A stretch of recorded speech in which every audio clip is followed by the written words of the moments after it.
Assalamualaikum warahmatullahi wabarakatuh. Baik, saya Zulharni, NIM 230024017. Pada materi kali ini saya akan memaparkan materi dari kelompok 3, yaitu pada model dan gaya kepemimpinan, perkembangan mutakhir, persepsi dan strategi komunikasi kepemimpinan yang efektif, di mana dapat saya analisis dari materi tersebut terdiri dari satu model gaya kepemimpinan, di mana model gaya kepemimpinan ini merupakan digunakan pada pemimpin dalam mempengaruhi dan mengarahkan pengikutnya. Ada beberapa model gaya kepemimpinan yang sangat berpengaruh. Pertama yaitu kepemimpinan transformasional.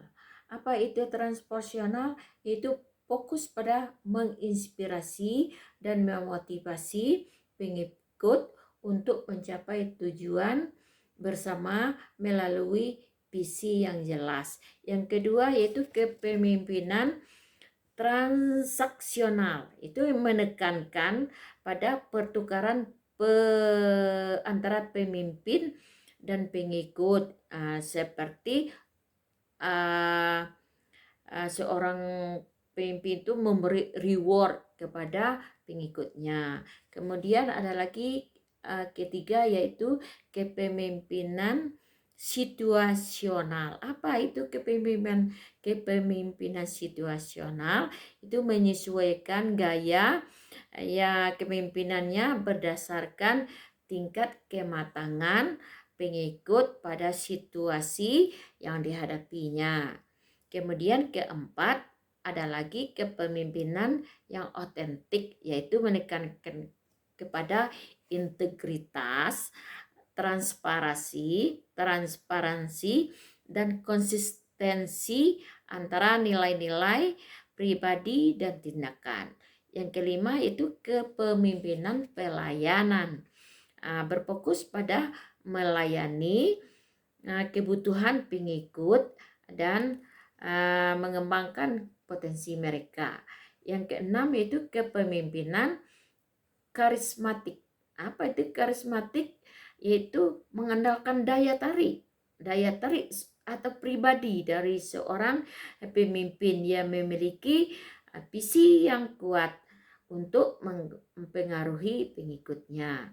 Jadi setiap model gaya ini memiliki kekuatan dan kelemahannya masing-masing, dan efektivitasnya dapat bervariasi tergantung pada konteks organisasi dan karakteristik pengikutnya. Nah, di mana ada yang kedua yaitu adanya perkembangan mutakhir tentang kepemimpinan, yaitu adalah merespon perubahan dalam lingkungan bisnis dan sosial. Nah, beberapa perkembangan mutakhir meliputi berbagai kepemimpinan. Satu adalah kepemimpinan digital. Apa itu kepemimpinan digital? Yaitu kemampuan memimpin dalam era digital, termasuk mengelola tim virtual dan memanfaatkan teknologi untuk pengambilan keputusan. Yang ketiga itu yang kedua yaitu kepemimpinan inklusif, menekankan pada penciptaan lingkungan kerja yang inklusif. Kemudian yang ketiga adalah kepemimpinan agil. Apa itu kepemimpinan agil? Yaitu kepemimpinan dalam lingkungan yang cepat berubah dan tidak pasti. Jadi labil, ya, sering dikaitkan dengan metodologi agil dalam manajemen proyek. Nah, itu sering dimanfaatkan kepemimpinan agil ini. Kemudian kepemimpinan berkelanjutan. Apa itu kepemimpinan berkelanjutan? Yaitu menekankan pada kerjasama dari lintas tim dan organisasi untuk mencapai tujuan bersama. Kemudian ada neuro leadership. Itu mengaplikasikan temuan dan ilmu saraf untuk meningkatkan efektivitas daripada seorang pemimpin. Nah, jadi ada berbagai persepsi juga dalam pendekatan kepemimpinan itu, yaitu persepsi kepemimpinan yang mengacu pada bagaimana orang memahami dan menafsirkan konsep kepemimpinan serta karakteristik seorang pemimpin. Itu ada beberapa faktor yang dapat mempengaruhinya. Nah, pertama ada latar belakangnya. Apa itu latar belakangnya? Yaitu latar belakang dari budaya. Nah, latar belakang budaya ini menanamkan nilai-nilai budaya dapat mempengaruhi apa yang dianggap sebagai kepemimpinan yang efektif.